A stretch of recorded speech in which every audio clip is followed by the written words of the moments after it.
कर रहे हैं। खड़ा करने का जो मुहिम चलाई है वो बहुत बड़ा काम किया है। ऐसे महिलाओं के लिए नारी शक्ति को कैसे आगे बढ़ाया जाए इसके लिए काम किए गए। खास करके इस प्रदेश में तो बहुत बड़ी चर्चा रही होगी। ये जो 3 तलाक की बात है इसको समाप्त किया और हमारी जो मुस्लिम बहनें हैं वो मुस्लिम बहनों को एक बहुत बड़ा एक अभिशाप जो था उससे बाहर निकाला, उसको उनको मुक्त किया। महिलाओं को नारी शक्ति वंदन अधिनियम के इसके अंतर्गत 33% का जो लोकसभा में और विधानसभाओं में आरक्षण का काम है वो भी मोदी जी ने दिया। बहुत पुरानी ये मांग थी। हमारे यहाँ जेंडर रेशो, इस जेंडर रेशो में बहुत बड़ी तकलीफ ही आ गई थी कि महिलाओं की संख्या कम होती जा रही थी, तो उसमें जेंडर रेशो को कैसे ठीक किया जाए, बेटी बचाओ बेटी पढ़ाओ का अभियान चला करके और बहुत बड़ा एक सामाजिक सुधार ये उन्होंने किया है।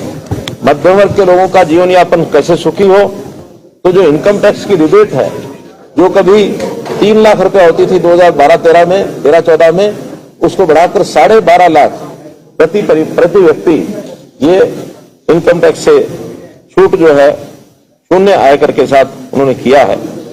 यूपीआई के माध्यम से व्यापारियों को और व्यक्तियों को सशक्त बनाने के लिए करोड़ों लोगों को और इसका जो लाभ हुआ है टेक्नोलॉजी के माध्यम से, यूपीआई कार्ड के माध्यम से इसको आगे बढ़ाया है।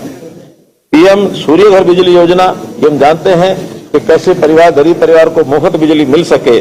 मुद्रा योजना के माध्यम से एक युवाओं को कैसे व्यवसाय करने के लिए पैसा मिल सके, ये भी उन्होंने किया है। तो जैसे मैंने बताया कि बहुत से ऐसे काम जो हुए हैं उल्लेख करना बहुत एक बड़ा जो है ये विषय हो जाएगा। खिलाड़ियों के लिए उन्होंने काम किए और उन्होंने विकास के नाते भी बहुत सी जो चीजें हैं वो सब की हैं। तो मैं इन सब में एक चीज आगे बढ़ाते हुए जिसकी मैं चर्चा करना चाहूंगा कि उन्होंने समाज में जो कुरीतियां हैं उन कुरीतियों को दूर करने के लिए और अभियान ऐसे से चलाए। खास करके मन की बात जो उनका एक मासिक कार्यक्रम होता है उसके अंदर उन्होंने बहुत सा आह्वान किया, स्वच्छता का आह्वान किया। उन्होंने किस प्रकार से एक पर्यावरण को बचाने के लिए ये काम किया, पेड़ लगाने की बात उन्होंने कही और बेटी बचाओ बेटी पढ़ाओ की बात तो हुई है। और बच्चों को कैसे अपने जीवन यापन को अच्छा करने के लिए पढ़ाई के अंदर कैसे रुचि बढ़े, परीक्षा में चर्चा, यानी नए नए ऐसे विषय, इन विषयों को लेकर के समाज में जागरूकता पैदा करने का जो काम है वो किया है ताकि समाज जो है वो बलशाली बने। और सबसे अधिक अगर बात मैं कह सकता हूं तो वो ये कि देश की रक्षा और सुरक्षा के लिए उनके मन में जो विचार आए थे कि छोटी छोटी समस्याएं से लेकर के बड़े बड़े विषय, जैसे हम देखते हैं नक्सलवाद, बहुत से ऐसे प्रदेश थे जिनके अंदर नक्सलवाद बहुत आगे बढ़ करके और हमारे देश को हानि पहुंचा रहा था, लोगों के जीवन यापन को दूभर किया हुआ था, विकास होता नहीं था। एक पूरा जो गलियारा बंगाल से लेकर के और कर्नाटक तक देश के बीचों बीच एक नक्सलवाद का गलियारा, वहां शक्ति पैदा की, वहां विकास के काम किए, उन लोगों से बातचीत की और जो आज 100 से ऊपर जिले नक्सलवाद से घिरे हुए थे, अब मात्र 6 जिले ऐसे हैं जहां थोड़ा बहुत नक्सलवाद है, उसको भी दूर किया जाएगा। जहां तक आतंकवाद की घटनाएं हैं हम देखते हैं जम्मू कश्मीर उसमें सबसे ज्यादा प्रभावित प्रदेश रहा, पंजाब उसमें प्रभावित रहा। ऐसे जिन प्रदेशों में आतंकवाद था उसको भी समाप्त करने के लिए उन्होंने जितना भी काम किया उसमें जम्मू कश्मीर के लोग अच्छी प्रकार से समझ सकते हैं।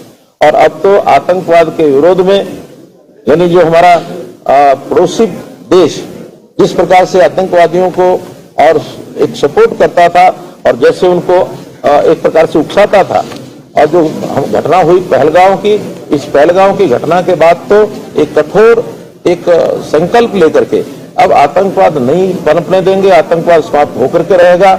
आतंकवादी हो या आतंकवाद को सपोर्ट करने वाले लोग हों, किसी सिंदूर किस प्रकार से और एक शक्तिशाली भारत की जो हमारी ताकत है वो दुनिया को पता लगा दिखाया।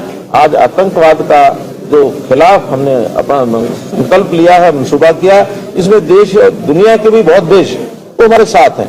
देश की जनता वो एकदम साथ खड़ी हुई है। और मैं तो बधाई देना चाहूंगा जम्मू कश्मीर के लोगों का भी कि पहली बार जम्मू कश्मीर के लोग बिना किसी भेदभाव के आतंकवाद के खिलाफ एकजुट होकर के एक साथ खड़े हुए। इसके लिए मैं जम्मू कश्मीर की जनता को भी प्रणाम करता हूं, सलाम करता हूं। मित्रों, पीछे कांग्रेस ने इन सब विषयों में और अब भी बहुत लोगों ने कैसे समाज के अंदर एक दरार पैदा की जाए, हिंदू मुस्लिम के अंदर किस प्रकार से फूट डाली जाए, इसका प्रयत्न बहुत किया, लेकिन बहुत समझदारी से और मोदी जी की नीतियों से सारा समाज एकजुट होकर के खड़ा हुआ है। ये पहली बार हुआ है जम्मू कश्मीर में। इसके लिए भी बहुत मैं समझता हूं कि जनता ने मुंह तोड़ जवाब दिया है आतंकवाद को।